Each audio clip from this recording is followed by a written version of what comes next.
ನಮಸ್ಕಾರ, very good morning. ನಾನು ಹರೀಶ್ ನಾಗರಾಜು. ಲೋಹ ಪುರುಷ ಅಂದರೆ ಸರ್ದಾರ್ ವಲ್ಲಭಾಯ್ ಪಟೇಲ್ ಅವರಿಗೊಂದು ಸಲಾಂ. ಏಕತೆಯ ಪ್ರತಿಮೆಗೆ ಇವತ್ತು ನಮೋ ನಮಃ. ಗುಜರಾತ್ ನೆಲದಿಂದ ದೇಶಕ್ಕೆ ಮೋದಿ ಕೊಡ್ತಾರೆ ಸಂದೇಶ. ಈ ಹೊತ್ತಿನ ಸ್ಪೆಷಲ್ ನಮೋ ಐಕ್ಯತೆ.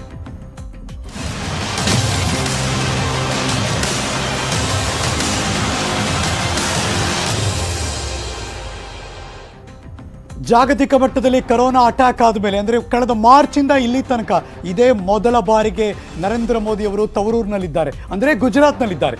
ನರೇಂದ್ರ ಮೋದಿ ಅವರು ಪ್ರವಾಸ ಕೈಗೊಂಡಿದ್ದಾರೆ. 2 ದಿನದ ಪ್ರವಾಸ ಅದು. ಗುಜರಾತ್ನ ಪ್ರವಾಸದಲ್ಲಿದ್ದಾರೆ ನರೇಂದ್ರ ಮೋದಿ ಅವರು. ಹಲವಾರು 1-2 ಅಲ್ಲ, ನಾನ್ ಸ್ಟಾಪ್ ಆಗಿ ನಿನ್ನೆಯಿಂದ ಇಲ್ಲಿ ತನಕ ಅಭಿವೃದ್ಧಿ ಕಾರ್ಯಕ್ರಮಗಳಿಗೆ ಪ್ರಧಾನಿ ಮೋದಿ ಚಾಲನೆ ಕೊಡ್ತಾನೆ ಇದ್ದಾರೆ. ಸರ್ದಾರ್ ವಲ್ಲಭಾಯ್ ಪಟೇಲ್ ಅವರ 145ನೇ ಜನ್ಮ ಜಯಂತಿ ಇವತ್ತು ಕೂಡ ಐಕ್ಯತೆಯ ದಿವಸ. ಹಾಗಾಗಿ ಒಂದು ಸ್ಪೆಷಲ್ ಇದ್ದೇ ಇದೆ. ಇದೀಗ ಬರ್ತಾ ಇದೆ ಬ್ರೇಕಿಂಗ್ ನ್ಯೂಸ್.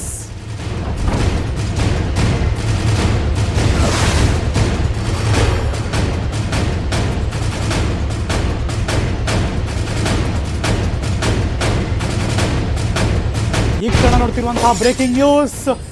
ಭಾರತ ದೇಶದ ಪ್ರಧಾನಮಂತ್ರಿ ಸನ್ಮಾನ್ಯ ನರೇಂದ್ರ ಮೋದಿ ಅವರು ನಿನ್ನೆ ಬೆಳಗ್ಗೆ ಗುಜರಾತ್ಗೆ ರೀಚ್ ಆದರು.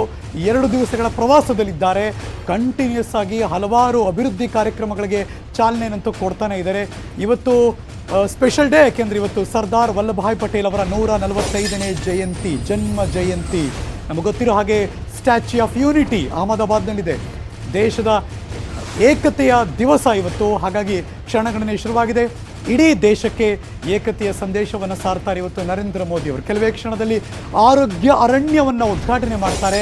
ಆರೋಗ್ಯವನ ನಿನ್ನೆ ಅದನ್ನು ಉದ್ಘಾಟನೆ ಮಾಡಿದ್ರು ಕೂಡ. ಆರೋಗ್ಯವನ ಅವರೇ ಟ್ವಿಟರ್ನಲ್ಲಂತೂ ನಿನ್ನೆ ಕಂಟಿನ್ಯೂಸ್ ಆಗಿ ಅವರು ಬ್ಯುಸಿ ಇದ್ದರು. ಕೆವಾಡಿಯಾ ಅಂತ ಏನು ತೋರಿಸ್ತಾ ಇದ್ದೀವಿ, ಅಹಮದಾಬಾದಿಂದ ಕೆವಾಡಿಯ ತನಕ ಸೀ ಪ್ಲೇನ್ ಪ್ರಪ್ರಥಮ ಬಾರಿಗೆ ದೇಶದಲ್ಲಿ, ಅದನ್ನು ಕೂಡ ಇವತ್ತು ಅವರು ಇನಾಗ್ರೇಟ್ ಮಾಡ್ತಾರೆ. ಕೆಲವೇ ಕ್ಷಣದಲ್ಲಿ ಆರೋಗ್ಯವನ ಉದ್ಘಾಟನೆ ಆಗುತ್ತೆ. ನಿನ್ನೆ ಅದರ ಬಗ್ಗೆ ಕೂಡ ಅವರು ಟ್ವಿಟರ್ನಲ್ಲಿ ಹೆಮ್ಮೆಯಿಂದ ಹೇಳ್ಕೊಂಡಿದ್ರು. 100 ಆರೋಗ್ಯಕರವಾದಂತಹ ಸಸ್ಯಗಳಿಲ್ಲಿದೆ.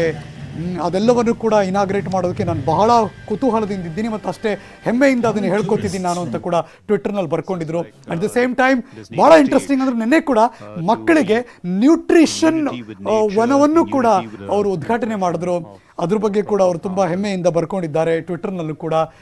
ಇದು ನಿನ್ನೆ ಕಂಡು ಬಂದಂಥ ಅವರು ಉದ್ಘಾಟನೆ ಮಾಡಿದಂಥ ಹಲವಾರು ಅಭಿವೃದ್ಧಿ ಕಾರ್ಯಕ್ರಮಗಳಲ್ಲಿ ಇದು ಕೂಡ ಒಂದು ಬಹಳ ಕುತೂಹಲವಾಗಿದೆ.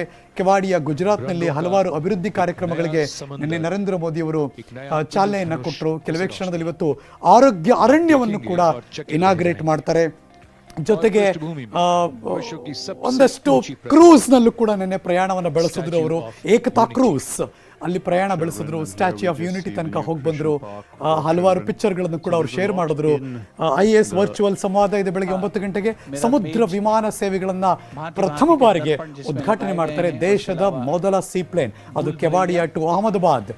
ಇನ್ನು ಸರ್ದಾರ್ ವಲ್ಲಭಾಯ್ ಪಟೇಲ್ ಅವರ ಪ್ರತಿಮೆಗೆ ನರೇಂದ್ರ ಮೋದಿ ಅವರು ಪುಷ್ಪ ನಮನವನ್ನು ಸಲ್ಲಿಸ್ತಾರೆ. ಏಕ್ತಾ ಪ್ರತಿಜ್ಞಾ, ಏಕ್ತಾ ದಿವಸ್ ಪರೇಡ್ಗೆ ಇವತ್ತು ಅವರು ಸಾಕ್ಷಿ ಆಗ್ತಾರೆ. ಜೊತೆಗೆ ನಿನ್ನೆ ಕೇಶುಭಾಯ್ ಪಟೇಲ್ ಗುಜರಾತ್ನ ಮಾಜಿ ಮುಖ್ಯಮಂತ್ರಿಗಳು, ಅವರು ಇತ್ತೀಚೆಗಷ್ಟೇ ನಿಧನರಾಗಿದ್ದರು. ಅಲ್ಲೂ ಹೋಗಿ ಕೂಡ ಅವರು ತಮ್ಮ ನಮನವನ್ನು ಸಲ್ಲಿಸ್ಬಂದರು. ಅದರ ಜೊತೆಗೆ ಹಲವಾರು ಗಣ್ಯರಿಗೂ ಕೂಡ ಅಲ್ಲಿ ಹೋಗಿ ನಮನಗಳನ್ನು ಸಲ್ಲಿಸ್ಬಂದರು. ಜೊತೆಗೆ ಗುಜರಾತ್ನ ಸೂಪರ್ ಸ್ಟಾರ್, ಜೊತೆಗೆ ಪೊಲಿಟಿಷಿಯನ್ ಅಲ್ಲೂ ಮನೆಗೂ ಹೋಗಿ ಅವರು ಕೂಡ ನಿಧನರಾಗಿದ್ದರು. ಅಲ್ಲೂ ಕೂಡ ಹೋಮೇಜ್ ಅವ್ರಿಗೆ ನಮನ ಸಲ್ಲಿಸ್ಬಂದರು. ಅದಾದ ಮೇಲೆ ಕಂಟಿನ್ಯೂಸ್ ಆಗಿ ತವರೂರಿನಲ್ಲಿ ನಮೋ ಹಲವಾರು ಅಭಿವೃದ್ಧಿ ಕಾರ್ಯಕ್ರಮಗಳಿಗೆ ಸುಮಾರು 17 ಎಕರೆ ವ್ಯಾಪ್ತಿಯಲ್ಲಿ ಈ ಆರೋಗ್ಯವನ ನೋಡಕ್ಕೆ ಚೆನ್ನಾಗಿದೆ ನೋಡಿ.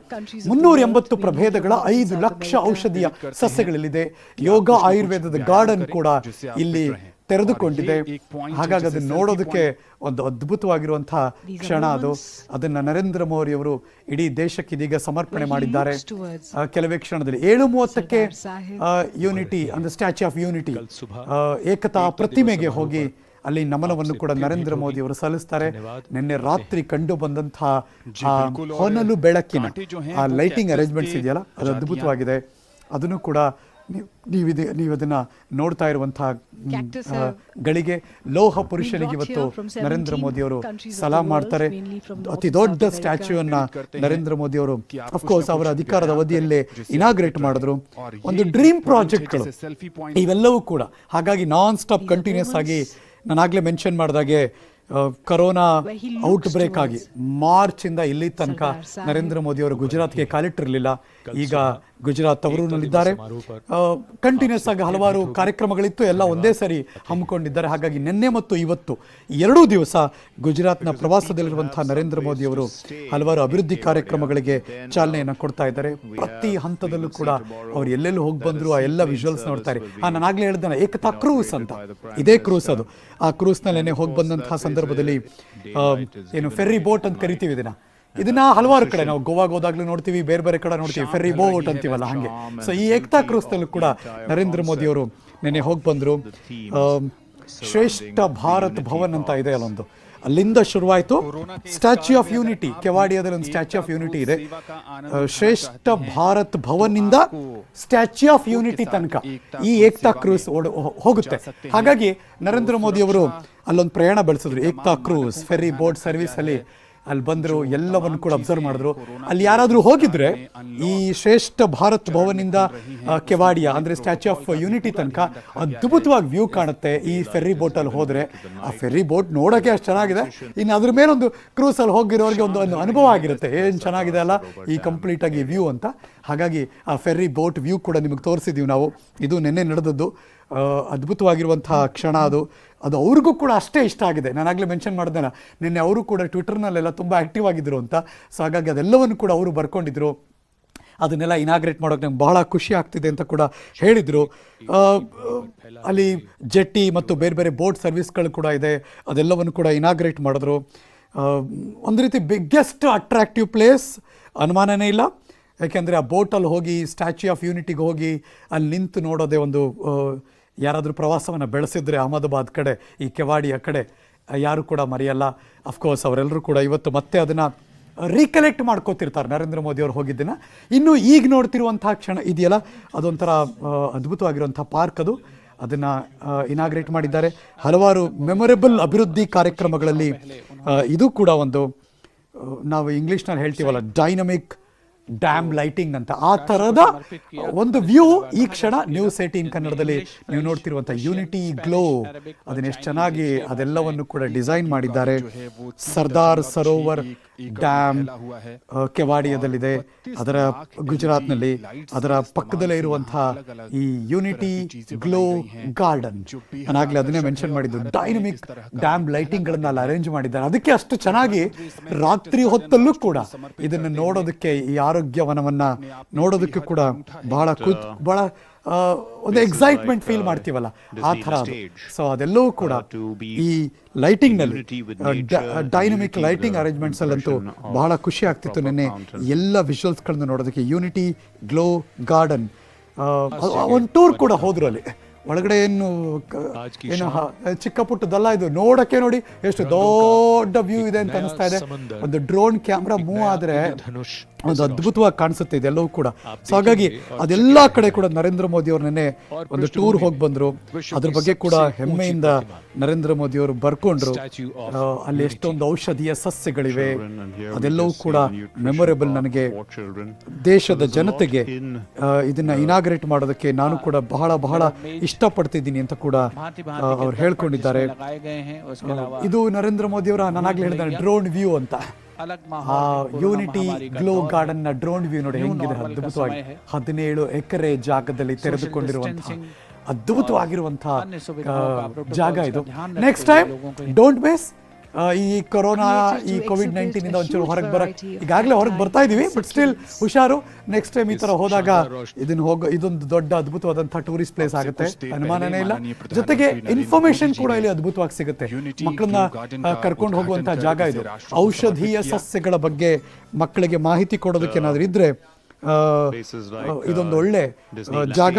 ಸೊ ಹಾಗಾಗಿ ಬೇರೆ ಬೇರೆ ನ್ಯೂಟ್ರಿಷನ್ ಬಗ್ಗೆ ಮತ್ತು ಹೆಲ್ತ್ ಕೇರ್ ಅವೇರ್ನೆಸ್ಗಳ ಬಗ್ಗೆ ಎಲ್ಲರಿಗೂ, ದೊಡ್ಡವ್ರಿಗೂ, ಬರೀ ಮಕ್ಕಳಿಗೆ ಅಂತಲ್ಲ, ದೊಡ್ಡವ್ರಿಗೂ ಕೂಡ ನಾಲೆಡ್ಜ್ ಅಂತೂ ಬೇಕೇ ಬೇಕು. ಅದೆಲ್ಲದ್ರ ಬಗ್ಗೆ ಒಂದು ಅವೇರ್ನೆಸ್ ಕೊಡೋದಕ್ಕೆ ಒಂದೊಳ್ಳೆ ಜಾಗವನ್ನ ತಯಾರು ಮಾಡಿದ್ದಾರೆ.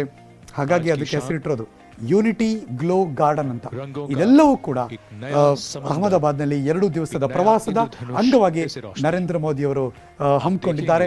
ಪ್ರಧಾನಿ ಮೋದಿ ಇತ್ತೀಚೆಗಷ್ಟೇ ನವಿಲುಗಳ ಜೊತೆ ಕಾಣಿಸ್ಕೊಂಡಿದ್ದು ಒಂದು ದೊಡ್ಡ ಸುದ್ದಿ ಆಗಿತ್ತು. ಈಗ ಗಿಳಿಗಳ ಜೊತೆ ಕೂಡ ಆಟ ಆಡ್ತಿದ್ದಾರೆ. ವಿಜುವಲ್ಸ್ ಅಲ್ಲಿ ನೋಡ್ತಾ ಇದ್ದೀರಾ. ಈ ಮೈಸೂರು ಕಡೆ ಹೋದ್ರೆ ಅಲ್ಲೂ ಕೂಡ ಆಶ್ರಮದಲ್ಲಿ ಇದೆಲ್ಲ ಕೂಡ ಕೆಲವ್ರಿಗೆ ಅನುಭವ ಆಗಿರುತ್ತೆ. ಈಗ ನೋಡಿ, ಇನ್ನು ಸಿಂಗಾಪುರ್ ಬೇರೆ ಬೇರೆ ಕಡೆ ಎಲ್ಲ ಹೋಗ್ಬೇಕು. ನಮ್ಮ ದೇಶದಲ್ಲೂ ಈಗ ನರೇಂದ್ರ ಮೋದಿ ಅವರು ಗಿಳಿಗಳ ಜೊತೆ ಆಟ ಆಡಿದ್ದಾರೆ. ನಿನ್ನೆ ಗುಜರಾತ್ನ ಕೆವಾಡಿಯಾದ ಜಂಗಲ್ ಸಫಾರಿ ಪಾರ್ಕ್ ಹೋಗಿದ್ರು ನರೇಂದ್ರ ಮೋದಿ ಅವರು. ಕೈ ಮೇಲೆ ಗಿಳಿಗಳನ್ನ ಕೂರಿಸ್ಕೊಂಡು ಆನಂದ ಪಟ್ಟರು. ಅದರಲ್ಲಿ ಒಂದು ಗಿಳಿ ಮೋದಿ ಭುಜವನ್ನ ಹತ್ತಿತು. ಚೆನ್ನಾಗಿದೆ ಆ ವಿಜುವಲ್ ಕೂಡ. ಎಷ್ಟೋ ಸರಿ ಕೆಲವ್ರಿಗೆ ಅನುಭವ ಆಗಿರುತ್ತೆ. ಅದು ಹಿಂಗೆ ಕೂತಿರುತ್ತೆ, ಸಡನ್ ಆಗಿ ಮೇಲ್ ಹಾರಿ ಒಂದು ಭುಜದ ಮೇಲೆ ಬಂದು ಕೂತ್ಕೊಳ್ಳುತ್ತೆ. ನರೇಂದ್ರ ಮೋದಿ ಅವ್ರಿಗೂ ಹಾಗೆ ಆಯ್ತು. ಈಗಂತೂ ನೆನ್ನೆ ಅದು ಕೂತಿದ್ದು ನೆನ್ನೆ ಇಲ್ಲಿ ತನಕ ಫುಲ್ ವೈರಲ್ ಎಲ್ಲ ಕಡೆ ಕೂಡ. ಆ ವಿಜುವಲ್ ನೋಡೋಕ್ಕೆ ಒಂದು ಖುಷಿ. ಆ ಪಾರ್ಕ್ನಲ್ಲಿ ನರೇಂದ್ರ ಮೋದಿ ಅವರು ಒಂದಷ್ಟು ಗಳಿಗೆಗಳನ್ನು ಸ್ಪೆಂಡ್ ಮಾಡಿದ್ರು.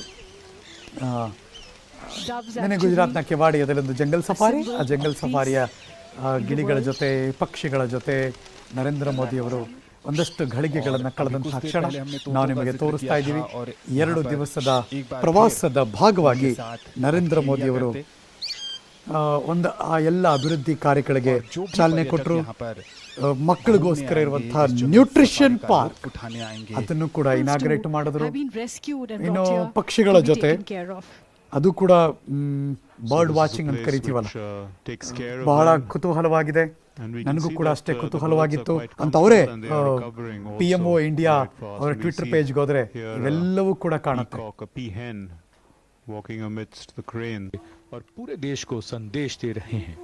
ಗುಜರಾತ್ನ 2 ದಿವಸದ ಪ್ರವಾಸ. ಪ್ರಧಾನಿ ನರೇಂದ್ರ ಮೋದಿ ಅವರು ಇವತ್ತು ಏಕ್ತಾ ಮಾಲ್ ಉದ್ಘಾಟನೆಯನ್ನು ಮಾಡಿದ್ರು, ಮೊನ್ನೆ ಮಾಡಿದ್ರು. ಅದಾದ್ಮೇಲೆ ಮಕ್ಕಳ, ನಾನಾಗ್ಲೇ ಮೆನ್ಷನ್ ಮಾಡ್ತಿದ್ದಲ್ಲ, ಈಗ ಬಂತು ನೋಡಿ, ಮಕ್ಕಳ ನ್ಯೂಟ್ರಿಷನ್ ಪಾರ್ಕ್ ಕೂಡ ನಿನ್ನೆ ಚಾಲನೆ ಕೊಟ್ಟರು. ಆರೋಗ್ಯ ಕುಟೀರದಲ್ಲಿ ಅಧಿಕಾರಿಗಳ ಜೊತೆ ಎಲೆಕ್ಟ್ರಿಕ್ ವ್ಯಾನ್ ನಲ್ಲಿ ಕೂತ್ಕೊಂಡು ಒಂದಷ್ಟು ಸುತ್ತಾಡಿದ್ರು. ನೋಡ್ತಾ ಇದ್ರಿ, 4 ವಿಜುವಲ್ಸ್ ಪ್ಲೇ ಮಾಡ್ತಿದೀವಿ ನಾವು ಅಟ್ ಅ ಟೈಮ್, ಒಂದೇ ಸ್ಕ್ರೀನ್ ಅಲ್ಲಿ. ಅದಾದ್ಮೇಲೆ ಕೆವಾಡಿಯಾದ ಜಂಗಲ್ ಸಫಾರಿಗೆ ಚಾಲನೆ ಕೊಟ್ಟರು, ಗಿಳಿಗಳ ಜೊತೆ ಆಟ ಆಡಿದ್ರು. ಈ ಎಲ್ಲ ಬೆಳವಣಿಗೆಗಳ ಮಧ್ಯೆ ಪ್ರಧಾನಿ ಭದ್ರತೆಗೆ ನಿಯೋಜನೆಗೊಂಡಿದ್ದ ಗುಜರಾತ್ನ 5,000 ಪೊಲೀಸರಲ್ಲಿ 23 ಮಂದಿಗೆ ಕೊರೋನಾ ಪಾಸಿಟಿವ್ ದೃಢ ಆಗಿದೆ. ಓಹೋ, ಸ್ವಲ್ಪ ಟೆನ್ಷನ್ ವಿಚಾರ. ಬಟ್ ಡೆವಲಪ್ಮೆಂಟ್ಸ್ ಆಯ್ತು. ಅದು ಕೂಡ 5,000 ಜನ ಪೊಲೀಸರನ್ನ ನಿಯೋಜನೆ ಮಾಡಲಾಗಿತ್ತು. ಅದರಲ್ಲಿ ಅಫ್ಕೋರ್ಸ್ ಅವ್ರಿಗೆ ಟೆಸ್ಟ್ ಮಾಡಿರ್ತಾರೆ, ಮುಗಿದ ಮೇಲೂ ಟೆಸ್ಟ್ ಮಾಡ್ತಾರೆ. ಅದರಲ್ಲಿ 23 ಪೊಲೀಸರಿಗೆ ಕೊರೋನಾ ಪಾಸಿಟಿವ್ ಕೂಡ ಆಗಿದೆಯಂತೆ.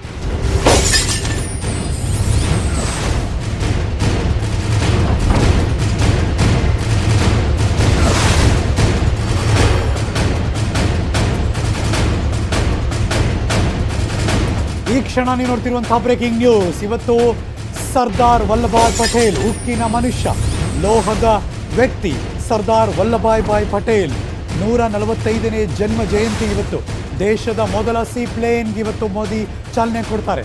ಸಾಬರಮತಿಯಿಂದ ಸರ್ದಾರ್ ಪ್ರತಿಮೆಯ ಸ್ಥಳಕ್ಕೆ ಇದು ಸಂಪರ್ಕವನ್ನು ಕಲ್ಪಿಸುತ್ತೆ. ಬಲಭಾಗದಲ್ಲಿ ನೋಡ್ತಿರುವಂತಹ ದೃಶ್ಯ ನಾನಾಗಲೇ ಮೆನ್ಷನ್ ಮಾಡ್ತಾ ಇದ್ದೆ. ಕೆವಾಡಿಯಾದಿಂದ ಸ್ಟ್ಯಾಚ್ಯೂ ಆಫ್ ಯೂನಿಟಿ ಅಲ್ಲಿ ತನಕ ಈ ಸೀ ಪ್ಲೇನ್, ದೇಶದ ಮೊದಲ ಸೀ ಪ್ಲೇನ್ ಇದು.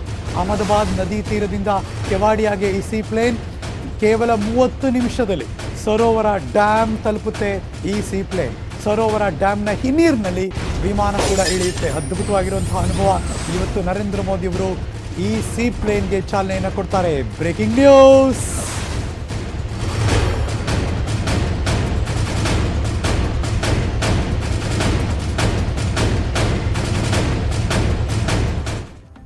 ಈ ದೃಶ್ಯ ನೋಡೋದಕ್ಕೆ ವಾವ್ ಅನ್ಸುತ್ತೆ. ನಿನ್ನೆ ಅವರು ಕೈಗೊಂಡಿರುವಂತಹ ಎಲ್ಲ ಅಭಿವೃದ್ಧಿ ಕಾರ್ಯಗಳ ಚಾಲನೆಗಳು ಮತ್ತು ಇವತ್ತು ಕೂಡ ಅಷ್ಟೇ ಎಕ್ಸೈಟ್ಮೆಂಟ್ ಇದೆ. ಅದೆಲ್ಲವನ್ನು ಕೂಡ ನಿಮ್ಮ ನ್ಯೂಸ್ 18 ಕನ್ನಡದಲ್ಲಿ ಮಿಸ್ ಮಾಡ್ಕೊಳ್ಳೇಬಾರ್ದು. ಯಾಕೆಂದರೆ ಪ್ರತಿಕ್ಷಣ ಮಿಸ್ ಮಾಡಿಕೊಂಡ್ರು ಬೇಜಾರಾಗ್ಬಿಡುತ್ತೆ. ಆ ಥರದ ವಿಜುವಲ್ಸ್ ಕಳೆದು ಪ್ರತಿಕ್ಷಣದ ಅಪ್ಡೇಟ್ಸ್ಗಳನ್ನ ನ್ಯೂಸ್ 18 ಕನ್ನಡದಲ್ಲಿ .com ನಾವಂತೂ ಅಪ್ಡೇಟ್ ಮಾಡ್ತಾನೆ ಇರ್ತೀವಿ. ಲೋಹ ಪುರುಷ ಸರ್ದಾರ್ ವಲ್ಲಭಾಯ್ ಪಟೇಲ್ ಅವರ 145ನೇ ಜನ್ಮ ದಿನ ಇವತ್ತು. ಏಕತೆಯ ಸಂದೇಶವನ್ನು ಕೂಡ ಇವತ್ತು ನರೇಂದ್ರ ಮೋದಿ ಅವರು ಸಾರ್ತಾರೆ. ಎಲ್ಲ ಬೆಳವಣಿಗೆಯನ್ನು ಮಿಸ್ ಮಾಡ್ಕೋಬೇಡಿ. ನಾನಂತೂ ನಿಮ್ಮ ಜೊತೆ ಇದ್ದೇ ಇರ್ತೀನಿ. ಒಂದು ಚಿಕ್ಕ ಬ್ರೇಕ್ ತೊಗೊಂಡ್ಬರ್ತೀನಿ, ಎಲ್ಲೂ ಹೋಗಬೇಕಾಯ್ತಾ ಇದೆ.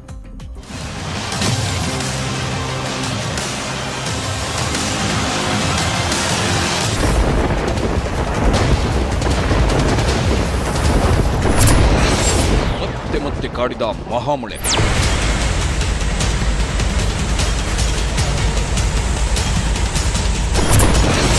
ಮಹಾಪ್ರವಾಹಕ್ಕೆ ಬದುಕೆ ನೀರಾಪಟ್ಟೆ. ಮನೆ ಬಿದ್ದಾಗ್ಯವ, ಮಾಡ್ಕೊಳಕ್ ಜಾಗ ಇಲ್ಲ, ಉಟ್ಕೊಳಕ್ ಬಟ್ಟೆ ಇಲ್ಲ. ನಮ್ಮ ಊರಿಗೆ ಬಂತಂದ್ರೆ ಬರ್ರಿ ಹಿಂಗ ನೋಡ್ರಿ ನಮ್ಮ ಪರಿಸ್ಥಿತಿ.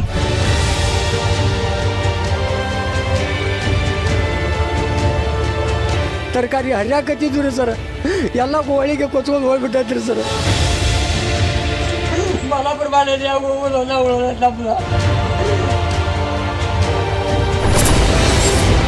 ನಮ್ಮಲ್ಲಿ ಮಾತ್ರ ಜಲಕಂಟಕದ ಕಂಪ್ಲೀಟ್ ಕವರೇಜ್. ಮತ್ತೆ ಆತಂಕದಲ್ಲಿ ಇಲ್ಲಿ ಜನರಿದ್ದಾರೆ. ಬೆಳಗಾವಿ ಜಿಲ್ಲೆಯಾದ್ಯಂತ ಈಗ ಪ್ರವಾಹದ ಆತಂಕ ಸೃಷ್ಟಿಯಾಗಿರ್ತಕ್ಕಂಥದ್ದು. ಹತ್ರ ನೀರು ಬಿಟ್ಟಾರೆ ಸರ್. ಮಹಾಪ್ರವಾಹ ಮೆಗಾ ಕವರೇಜ್ ನಿಮ್ಮ ನ್ಯೂಸ್ 18 ಕನ್ನಡದಲ್ಲಿ ಮಾತ್ರ.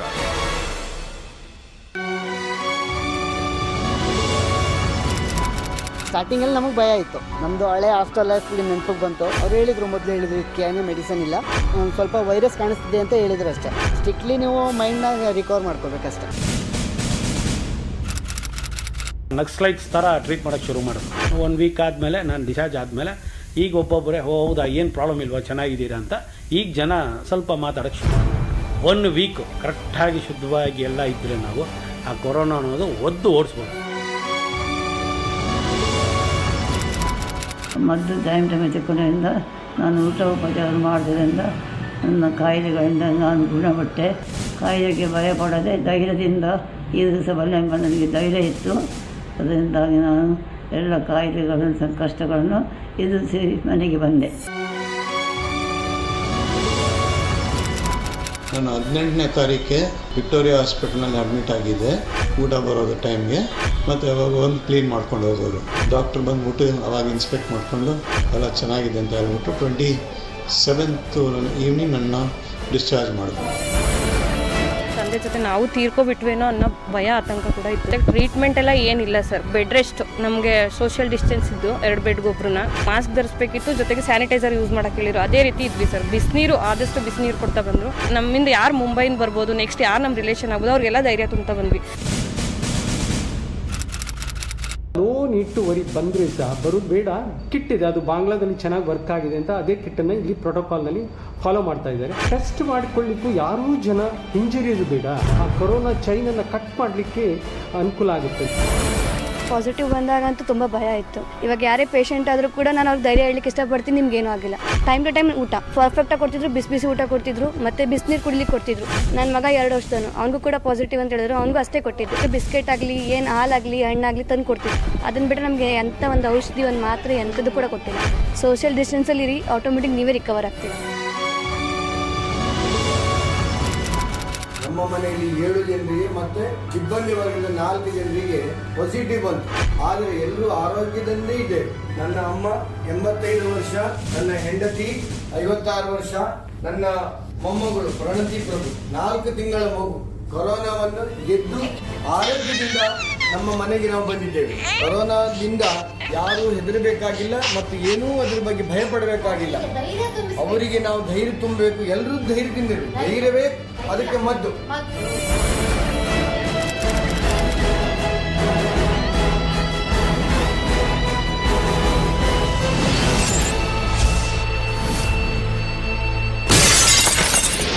ಕೆಮ್ಮು, ಜ್ವರ, ತಲೆನೋವು, ಅತಿಯಾಗಿ ಸೀನುವುದು, ತೀವ್ರ ಉಸಿರಾಟದ ಸಮಸ್ಯೆ, ನಿರಂತರ ವಾಂತಿ, ಬೇದಿ, ಸುಸ್ತು, ನಿಮೋನಿಯಾ ಇವುಗಳಿದ್ದರೆ ನಿರ್ಲಕ್ಷ್ಯ ಬೇಡ. ಕೆಮ್ಮುವಾಗ, ಸೀನುವಾಗ ಕೈ ಅಡ್ಡ ಇರಲಿ. ಬೇರೆಯವರಿಂದ ಕನಿಷ್ಠ 3 ಅಡಿ ಅಂತರವಿರಲಿ. ಪದೇ ಪದೇ ಕಣ್ಣು, ಮೂಗು ಮುಟ್ಟಬೇಡಿ. ಸ್ವಚ್ಛತೆಗೆ ಹೆಚ್ಚು ಒತ್ತನ್ನ ಕೊಡಿ. ಪದೇ ಪದೇ ಕೈ ತೊಳೆದುಕೊಳ್ಳಿ. ಆಗಾಗ ಸ್ಯಾನಿಟೈಸರ್ ಅನ್ನ ಬಳಸಿ. ಜನಸಂದಣಿ ಪ್ರದೇಶಗಳಿಂದ ದೂರ ಇರಿ. ವಿದೇಶದಿಂದ ಬಂದವರ ಜೊತೆ ಅಂತರವಿರಲಿ. ವಿದೇಶದಿಂದ ಬಂದವರು ವೈದ್ಯಕೀಯ ಪರೀಕ್ಷೆಗೊಳಗಾಗಿ. ಸಣ್ಣ ಅನುಮಾನವಿದ್ದರೂ ನಿರ್ಲಕ್ಷಿಸಬೇಡಿ. ಸೋಂಕಿನ ಲಕ್ಷಣ ಇದ್ದರೆ ಈ ಕೆಳಕಂಡ ನಂಬರ್ಗೆ ಸಂಪರ್ಕಿಸಿ. ತುರ್ತು ಸೇವಾ ಸಂಖ್ಯೆ 104. ಕರೆ ಮಾಡಿ 911123978046. ಇಮೇಲ್ ಮಾಡಿ atncov2019@gmail.com. ನೋಡಿ, ಸರಿಯಾಗಿ ಕೇಳಿಸ್ಕೊಳ್ಳಿ. ಕೊರೋನಾ ಪ್ರಕರಣಗಳು ಜಾಸ್ತಿ ಆಗ್ತಿವೆ. ಈ ಕ್ಷಣಕ್ಕೆ ಅರಿವೇ ಮಹಾಮದ್ದು. ಜಾಗೃತಿ ಮುಖ್ಯ. ಸರಿಯಾಗಿ ಹೇಳಿದ್ರಿ. ಸೊ ಎಲ್ಲೇ ಹೋದ್ರು ಮಾಸ್ಕ್ ಹಾಕೊಂಡೇ ಹೊರಗಡೆ ಹೋಗ್ಬೇಕು. ಅಲಕ್ಷ್ಯ ಮಾಡಿ ಮನೆಗೆ ಅಪಾಯ ತಂದ್ಕೊಳ್ಳೋದ್ರ ಬದಲು ಮಾಸ್ಕ್ ಹಾಕೊಳ್ಳೋಕೆ ಏನ್ ಸಮಸ್ಯೆ? ಇದಕ್ಕಿಂತ ಸಮಾಜ ಸೇವೆ ಮತ್ತೊಂದಿಲ್ಲ. ನಾವು ಸರಿಯಾಗಿದ್ರೆ ನಮ್ಮ ಸುತ್ತಲಿನವರು ಸರಿಯಾಗಿರ್ತಾರೆ. ನಾವು ಮಾಸ್ಕ್ ಹಾಕೊಂಡ್ರೆ ನಮ್ಮ ಜೊತೆ ನೆರೆಹೊರೆಯವರನ್ನು ಕಾಪಾಡಬಹುದು. ಹೌದು, ಸುಮ್ಮನೆ ಅವರು ಇವರನ್ನ ದೂರೋದಲ್ಲ. ಸಮಸ್ಯೆ ಬಂದು ಒದ್ದಾಡೋದಕ್ಕಿಂತ ಮುಂಚೆಯೇ ಮಾಸ್ಕ್ ಹಾಕೊಂಡು ಸುರಕ್ಷಿತವಾಗಿರೋಣ. ಮಾಸ್ಕ್ ಧರಿಸಿ, ಕೊರೋನಾಗೆ ಬ್ರೇಕ್ ಹಾಕಿ.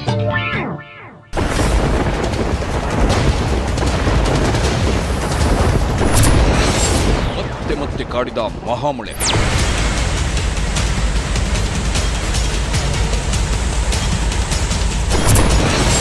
ಮಹಾಪ್ರವಾಹಕ್ಕೆ ಬದುಕೆ ನೀರಾಪಟ್ಟೆ. ಮನೆ ಬಿದ್ದಾಗ್ಯವ, ಮಾಡ್ಕೊಳಕ್ ಜಾಗ ಇಲ್ಲ, ಉಟ್ಕೊಳಕ್ ಬಟ್ಟೆ ಇಲ್ಲ. ನಮ್ಮ ಊರಿಗೆ ಬಂತಂದ್ರೆ ಬರ್ರಿ ಹಿಂಗ ನೋಡ್ರಿ ನಮ್ಮ ಪರಿಸ್ಥಿತಿ.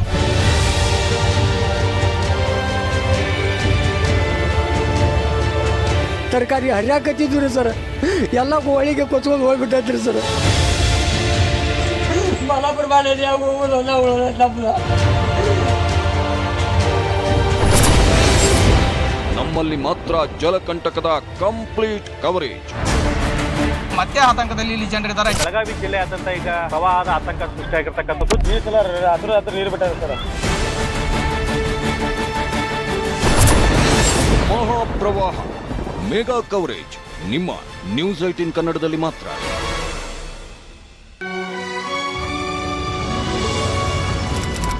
ಸ್ಟಾರ್ಟಿಂಗ್ ಅಲ್ಲಿ ನಮಗೆ ಭಯ ಇತ್ತು. ನಮ್ದು ಹಳೆ ಮೋದಿ ಅವರು ಗುಜರಾತ್ನಲ್ಲಿ ತಮ್ಮ ಸಲಾಮನ್ನು ಸಲ್ಲಿಸೋರಿದ್ದಾರೆ. ಅಂದರೆ ಇವತ್ತು ಅವರ 145ನೇ ಜನ್ಮ ಜಯಂತಿ ಆಗಿರೋದ್ರಿಂದ ಅಮಿತ್ ಶಾ ಕೂಡ ಸಲಾಂ ಮಾಡಿದ್ದಾರೆ. ದೇಶದ ಏಕೀಕರಣಕ್ಕೆ ಶ್ರಮಿಸಿದವರು ಪಟೇಲ್ ಅವರು. ಸೋಮನಾಥ್ ಮಂದಿರ ಪುನರ್ನಿರ್ಮಾಣಕ್ಕೆ ಶ್ರಮವಹಿಸಿದ್ದಾರೆ. ಪ್ರತಿಕ್ಷಣವೂ ಒಂದೇ ಭಾರತಕ್ಕಾಗಿ ಅರ್ಪಿತರಾಗಿದ್ದಾರೆ. ದೇಶಭಕ್ತ ಲೋಹ ಪುರುಷ ಸರ್ದಾರ್ ವಲ್ಲಭಭಾಯ್ ಪಟೇಲ್ ಅವರಿಗೆ, ಅವರ ಪಾದಗಳಿಗೆ ವಂದನೆ ಅಂತ ಟ್ವೀಟ್ ಮಾಡಿದ್ದಾರೆ. ಎಡಭಾಗದಲ್ಲಿ ಅಫ್ಕೋರ್ಸ್ ಅವರು ಹಿಂದಿಲಿ ಟ್ವೀಟ್ ಮಾಡಿದ್ದಾರೆ, ನಾವು ಅದನ್ನು ಕನ್ನಡೀಕರಿಸಿ ನಿಮ್ಮ ಮುಂದೆ ಇಟ್ಟಿದ್ದೀವಿ. ಸರ್ದಾರ್ ವಲ್ಲಭಭಾಯ್ ಪಟೇಲ್ ಅವರಿಗೆ ಕೋಟಿ ಕೋಟಿ ನಮನ ಟ್ವೀಟ್ ಮಾಡಿ ಅಮಿತ್ ಶಾ ಅವರು ಈ ಮೂಲಕ ನಮನವನ್ನು ಸಲ್ಲಿಸಿದ್ದಾರೆ.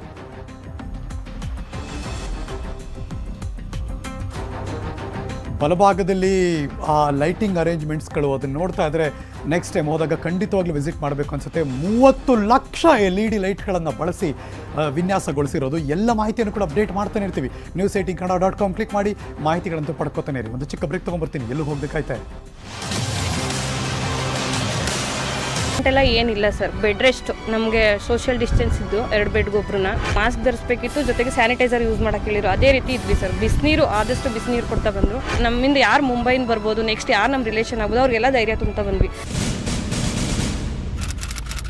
No need to worry. ಬಂದರೆ ಸಹ ಬರೋದು ಬೇಡ. ಕಿಟ್ ಇದೆ, ಅದು ಬಾಂಗ್ಲಾದಲ್ಲಿ ಚೆನ್ನಾಗಿ ವರ್ಕ್ ಆಗಿದೆ ಅಂತ ಅದೇ ಕಿಟ್ಟನ್ನು ಇಲ್ಲಿ ಪ್ರೋಟೋಕಾಲ್ನಲ್ಲಿ ಫಾಲೋ ಮಾಡ್ತಾ ಇದ್ದಾರೆ. ಟೆಸ್ಟ್ ಮಾಡಿಕೊಳ್ಳಿಕ್ಕೂ ಯಾರೂ ಜನ ಹಿಂಜರಿಯೋದು ಬೇಡ. ಆ ಕೊರೋನಾ ಚೈನನ್ನು ಕಟ್ ಮಾಡಲಿಕ್ಕೆ ಅನುಕೂಲ ಆಗುತ್ತೆ. ಪಾಸಿಟಿವ್ ಬಂದಾಗಂತೂ ತುಂಬ ಭಯ ಇತ್ತು. ಇವಾಗ ಯಾರೇ ಪೇಷಂಟ್ ಆದರೂ ಕೂಡ ನಾನು ಅವ್ರಿಗೆ ಧೈರ್ಯ ಹೇಳಲಿಕ್ಕೆ ಇಷ್ಟಪಡ್ತೀನಿ, ನಿಮ್ಗೇನೂ ಆಗಿಲ್ಲ. ಟೈಮ್ ಟು ಟೈಮ್ ಊಟ ಪರ್ಫೆಕ್ಟಾಗಿ ಕೊಡ್ತಿದ್ರು, ಬಿಸಿ ಊಟ ಕೊಡ್ತಿದ್ರು, ಮತ್ತು ಬಿಸಿನೀರು ಕುಡಿಲಿಕ್ಕೆ ಕೊಡ್ತಿದ್ರು. ನನ್ನ ಮಗ 2 ವರ್ಷದವನು, ಅವನಿಗೂ ಕೂಡ ಪಾಸಿಟಿವ್ ಅಂತ ಹೇಳಿದ್ರು, ಅವನಿಗೂ ಅಷ್ಟೇ ಕೊಟ್ಟಿದ್ದು. ಬಿಸ್ಕೆಟ್ ಆಗಲಿ, ಏನು ಹಾಲಾಗಲಿ, ಹಣ್ಣಾಗಲಿ ತಂದು ಕೊಡ್ತಿದ್ರು. ಅದನ್ನು ಬಿಟ್ಟರೆ ನಮಗೆ ಎಂಥ ಒಂದು ಔಷಧಿ, ಒಂದು ಮಾತ್ರೆ ಎಂಥದ್ದು ಕೂಡ ಕೊಟ್ಟಿಲ್ಲ. ಸೋಷಿಯಲ್ ಡಿಸ್ಟೆನ್ಸಲ್ಲಿ ಇರಿ, ಆಟೋಮೆಟಿಕ್ ನೀವೇ ರಿಕವರ್ ಆಗ್ತೀವಿ. ನಮ್ಮ ಮನೆಯಲ್ಲಿ 7 ಜನರಿಗೆ ಮತ್ತೆ ಸಿಬ್ಬಂದಿ ವರ್ಗದ 4 ಜನರಿಗೆ ಪಾಸಿಟಿವ್ ಬಂತು. ಆದರೆ ಎಲ್ಲರೂ ಆರೋಗ್ಯದಲ್ಲೇ ಇದೆ.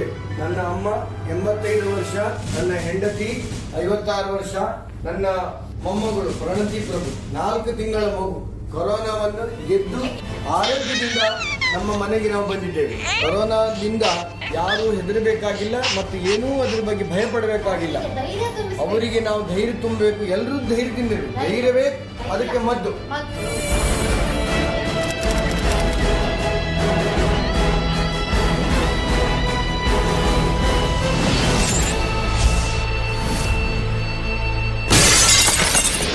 ಕೆಮ್ಮು, ಜ್ವರ, ತಲೆನೋವು, ಅತಿಯಾಗಿ ಸೀನುವುದು, ತೀವ್ರ ಉಸಿರಾಟದ ಸಮಸ್ಯೆ, ನಿರಂತರ ವಾಂತಿ, ಬೇದಿ, ಸುಸ್ತು, ನಿಮೋನಿಯಾ ಇವುಗಳಿದ್ದರೆ ನಿರ್ಲಕ್ಷ್ಯ ಬೇಡ.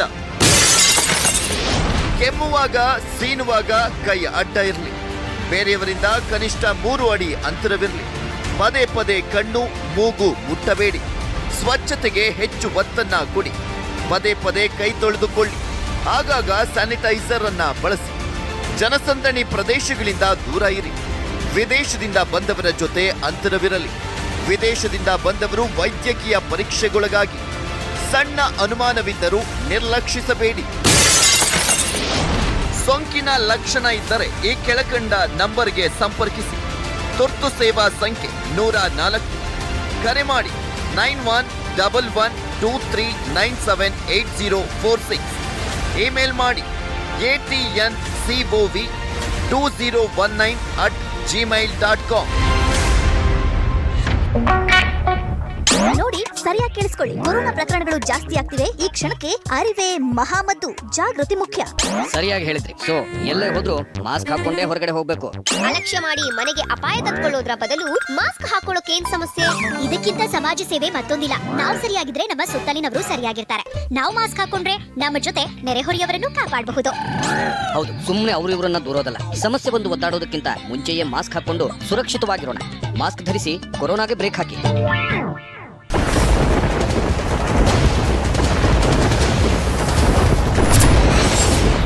ಮತ್ತೆ ಕಾಡಿದ ಮಹಾಮಳೆ.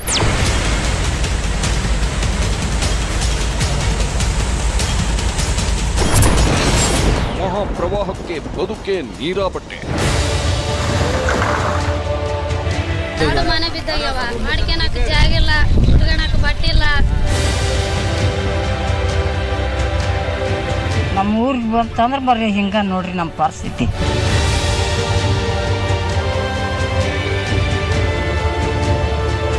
ತರಕಾರಿ ಹರಿಯಾಕತ್ತಿದ್ವಿ ರೀ ಸರ್, ಎಲ್ಲ ಹೋಳಿಗೆ ಕೊಚ್ಕೊಂಡು ಹೋಗ್ಬಿಟ್ಟೈತ್ರಿ ಸರ್.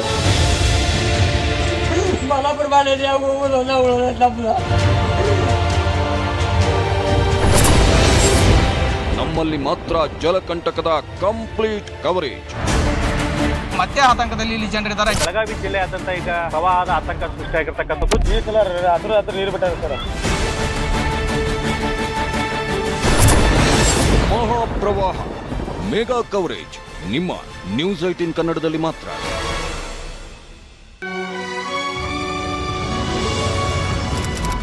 ಸ್ಟಾರ್ಟಿಂಗಲ್ಲಿ ನಮಗೆ ಭಯ ಇತ್ತು. ನಮ್ಮದು ಹಳೆ ಆಫ್ಟರ್ ಲೈಫ್ ನೆನಪಿಗೆ ಬಂತು. ಅವ್ರು ಮೊದಲು ಹೇಳಿದ್ರು ಇದಕ್ಕೆ ಮೆಡಿಸನ್ ಇಲ್ಲ, ಸ್ವಲ್ಪ ವೈರಸ್ ಕಾಣಿಸ್ತಿದೆ ಅಂತ ಹೇಳಿದ್ರು ಅಷ್ಟೇ. ಸ್ಟ್ರಿಕ್ಟ್ಲಿ ನೀವು ಮೈಂಡ್ನ ರಿಕವರ್ ಮಾಡ್ಕೋಬೇಕಷ್ಟೆ. ನಕ್ಸಲೈಟ್ಸ್ ಥರ ಟ್ರೀಟ್ ಮಾಡೋಕ್ಕೆ ಶುರು ಮಾಡಿದ್ರು. 1 ವೀಕ್ ಆದಮೇಲೆ ನಾನು ಡಿಸ್ಚಾರ್ಜ್ ಆದಮೇಲೆ ಈಗ ಒಬ್ಬೊಬ್ಬರೇ ಹೌದಾ ಏನು ಪ್ರಾಬ್ಲಮ್ ಇಲ್ವಾ, ಚೆನ್ನಾಗಿದ್ದೀರಾ ಅಂತ ಈಗ ಜನ ಸ್ವಲ್ಪ ಮಾತಾಡೋಕ್ಕೆ ಶುರು. 1 ವೀಕು ಕರೆಕ್ಟಾಗಿ ಶುದ್ಧವಾಗಿ ಎಲ್ಲ ಇದ್ದರೆ ನಾವು ಆ ಕೊರೋನಾ ಅನ್ನೋದು ಒದ್ದು ಓಡಿಸ್ಬೋದು. ಮದ್ದು ಟೈಮ್ ತಗೊಳ್ಳೋದ್ರಿಂದ, ನಾನು ಊಟ ಉಪಚಾರ ಮಾಡೋದ್ರಿಂದ ನನ್ನ ಕಾಯಿಲೆಗಳಿಂದ ನಾನು ಗುಣಪಟ್ಟೆ. ಕಾಯಿಲೆಗೆ ಭಯಪಡದೆ ಧೈರ್ಯದಿಂದ ಈ ದಿವಸ ಬಲ್ಲೆಂಬ ನನಗೆ ಧೈರ್ಯ ಇತ್ತು. ಅದರಿಂದಾಗಿ ನಾನು ಎಲ್ಲ ಕಾಯಿಲೆಗಳನ್ನು ಸಂಕಷ್ಟಗಳನ್ನು ಎದುರಿಸಿ ಮನೆಗೆ ಬಂದೆ. ನಾನು 18ನೇ ತಾರೀಕೆ ವಿಕ್ಟೋರಿಯಾ ಹಾಸ್ಪಿಟಲ್ನಲ್ಲಿ ಅಡ್ಮಿಟ್ ಆಗಿದೆ. ಊಟ ಬರೋದು ಟೈಮ್ಗೆ ಮತ್ತು ಅವಾಗ ಒಂದು ಕ್ಲೀನ್ ಮಾಡ್ಕೊಂಡು ಹೋಗೋರು. ಡಾಕ್ಟ್ರ್ ಬಂದ್ಬಿಟ್ಟು ಅವಾಗ ಇನ್ಸ್ಪೆಕ್ಟ್ ಮಾಡಿಕೊಂಡು ಎಲ್ಲ ಚೆನ್ನಾಗಿದೆ ಅಂತ ಹೇಳ್ಬಿಟ್ಟು 27th ಈವ್ನಿಂಗ್ ನನ್ನ ಡಿಸ್ಚಾರ್ಜ್ ಮಾಡಿದ್ರು. ತಂದೆ ಜೊತೆ ನಾವು ತೀರ್ಕೊಬಿಟ್ವೇನೋ ಅನ್ನೋ ಭಯ ಆತಂಕ ಕೂಡ ಇತ್ತು. ಟ್ರೀಟ್ಮೆಂಟ್ ಎಲ್ಲ ಏನಿಲ್ಲ ಸರ್, ಬೆಡ್ ರೆಸ್ಟ್. ನಮಗೆ ಸೋಷಿಯಲ್ ಡಿಸ್ಟೆನ್ಸ್ ಇದ್ದು 2 ಬೆಡ್ಗೊಬ್ರನ್ನ ಮಾಸ್ಕ್ ಧರಿಸ್ಬೇಕಿತ್ತು, ಜೊತೆಗೆ ಸ್ಯಾನಿಟೈಸರ್ ಯೂಸ್ ಮಾಡಕ್ಕೆ ಹೇಳಿದ್ರು. ಅದೇ ರೀತಿ ಇದ್ವಿ ಸರ್. ಬಿಸಿನೀರು ಆದಷ್ಟು ಬಿಸಿನೀರು ಕೊಡ್ತಾ ಬಂದರು. ನಮ್ಮಿಂದ ಯಾರು ಮುಂಬೈನ ಬರ್ಬೋದು, ನೆಕ್ಸ್ಟ್ ಯಾರು ನಮ್ಮ ರಿಲೇಷನ್ ಆಗ್ಬೋದು, ಅವ್ರಿಗೆಲ್ಲ ಧೈರ್ಯ ತುಂಬ್ತಾ ಬಂದ್ವಿ. No need to worry. ಬಂದರೆ ಸಹ ಬರೋದು ಬೇಡ. ಕಿಟ್ ಇದೆ, ಅದು ಬಾಂಗ್ಲಾದಲ್ಲಿ ಚೆನ್ನಾಗಿ ವರ್ಕ್ ಆಗಿದೆ ಅಂತ ಅದೇ ಕಿಟ್ಟನ್ನು ಇಲ್ಲಿ ಪ್ರೋಟೋಕಾಲ್ನಲ್ಲಿ ಫಾಲೋ ಮಾಡ್ತಾ ಇದ್ದಾರೆ. ಟೆಸ್ಟ್ ಮಾಡಿಕೊಳ್ಳಿಕ್ಕೂ ಯಾರೂ ಜನ ಹಿಂಜರಿಯೋದು ಬೇಡ. ಆ ಕೊರೋನಾ ಚೈನನ್ನು ಕಟ್ ಮಾಡಲಿಕ್ಕೆ ಅನುಕೂಲ ಆಗುತ್ತೆ. ಪಾಸಿಟಿವ್ ಬಂದಾಗಂತೂ ತುಂಬ ಭಯ ಇತ್ತು. ಇವಾಗ ಯಾರೇ ಪೇಷಂಟ್ ಆದರೂ ಕೂಡ ನಾನು ಅವ್ರಿಗೆ ಧೈರ್ಯ ಹೇಳಲಿಕ್ಕೆ ಇಷ್ಟಪಡ್ತೀನಿ, ನಿಮ್ಗೇನೂ ಆಗಿಲ್ಲ. ಟೈಮ್ ಟು ಟೈಮ್ ಊಟ ಪರ್ಫೆಕ್ಟಾಗಿ ಕೊಡ್ತಿದ್ರು, ಬಿಸಿ ಊಟ ಕೊಡ್ತಿದ್ರು, ಮತ್ತು ಬಿಸಿನೀರು ಕುಡಿಲಿಕ್ಕೆ ಕೊಡ್ತಿದ್ರು. ನನ್ನ ಮಗ 2 ವರ್ಷದವನು, ಅವನಿಗೂ ಕೂಡ ಪಾಸಿಟಿವ್ ಅಂತ ಹೇಳಿದ್ರು, ಅವನಿಗೂ ಅಷ್ಟೇ ಕೊಟ್ಟಿದ್ದು. ಬಿಸ್ಕೆಟ್ ಆಗಲಿ, ಏನು ಹಾಲಾಗಲಿ, ಹಣ್ಣಾಗಲಿ ತಂದು ಕೊಡ್ತಿದ್ರು. ಅದನ್ನು ಬಿಟ್ಟರೆ ನಮಗೆ ಎಂಥ ಒಂದು ಔಷಧಿ, ಒಂದು ಮಾತ್ರೆ ಎಂಥದ್ದು ಕೂಡ ಕೊಟ್ಟಿಲ್ಲ. ಸೋಷಿಯಲ್ ಡಿಸ್ಟೆನ್ಸಲ್ಲಿ ಇರಿ, ಆಟೋಮೆಟಿಕ್ ನೀವೇ ರಿಕವರ್ ಆಗ್ತೀವಿ. ನಮ್ಮ ಮನೆಯಲ್ಲಿ 7 ಜನರಿಗೆ ಮತ್ತೆ ಸಿಬ್ಬಂದಿ ವರ್ಗದ 4 ಜನರಿಗೆ ಪಾಸಿಟಿವ್ ಬಂತು. ಆದರೆ ಎಲ್ಲರೂ ಆರೋಗ್ಯದಲ್ಲೇ ಇದೆ. ಸರ್ದಾರ್ ವಲ್ಲಭಾಯ್ ಭಾಯ್ ಪಟೇಲ್ ಅವರ 145ನೇ ಜನ್ಮ ಜಯಂತಿ ಇವತ್ತು, ಏಕತೆಯ ದಿವಸ. ಹಾಗಾಗಿ ನರೇಂದ್ರ ಮೋದಿ ಅವರು 2 ದಿವಸದ ಗುಜರಾತ್ ಪ್ರವಾಸದಲ್ಲಿದ್ದಾರೆ. ನಿನ್ನೆಯಿಂದ ಹಲವಾರು ಅಭಿವೃದ್ಧಿ ಕಾರ್ಯಕ್ರಮಗಳಿಗೆ ಚಾಲನೆ ಕೊಟ್ಟಿದ್ದಾರೆ. ಇವತ್ತು ಕೂಡ ಬೆಳಗ್ಗೆ ಏಕತೆ ದಿವಸದ ಸಂದರ್ಭದಲ್ಲಿ ಹಲವಾರು ಕಾರ್ಯಕ್ರಮಗಳಿಗೆ ಇವತ್ತು ಕೂಡ ಅವರು ಇನಾಗ್ರೇಟ್ ಮಾಡೋರಿದ್ದಾರೆ. ಅದು ವಾಟರ್ ಏರೋಡ್ರೋಮಿಂದ ಹಿಡಿದು ದೇಶದ ಮೊದಲ ಸೀಪ್ಲೇನಿಂದ ಹಿಡಿದು ಜೊತೆಗೆ ಏಕತೆಯ ಪರೇಡ್ಗೆ ಕೂಡ ಸಲ್ಯೂಟ್ ಮಾಡ್ತಾರೆ. ಸರ್ದಾರ್ ಪಟೇಲ್ ಅವರಿಗೆ ನಮಸ್ಕಾರವನ್ನು ಸಲ್ಲಿಸ್ತಾರೆ, ಸಲಾಮ್ ಮಾಡ್ತಾರೆ. IAS ಆಫೀಸರ್ಸ್ಗಳಿಗೆ ಯಾರು ಪ್ರೊಫೆಷನಲ್ ಪೀರಿಯಡ್ ಇದ್ದಾರೆ ಅವರೆಲ್ಲರ ಜೊತೆ ವಿಡಿಯೋ ಕಾನ್ಫರೆನ್ಸ್ ಮೂಲಕ ಅವರನ್ನು ಉದ್ದೇಶಿಸಿ ಮಾತಾಡ್ತಾರೆ. ಇವೆಲ್ಲವೂ ಕೂಡ ಇವತ್ತಿನ ಕಾರ್ಯಕ್ರಮದ ಭಾಗ. ಇವತ್ತು ಬೆಳಗ್ಗೆ 8 ಗಂಟೆಯಿಂದ ಎಲ್ಲ ಸುದ್ದಿ ಸಮಾಚಾರಗಳನ್ನು ಕೂಡ ನಾವು ನಿಮ್ಮ ಮುಂದೆ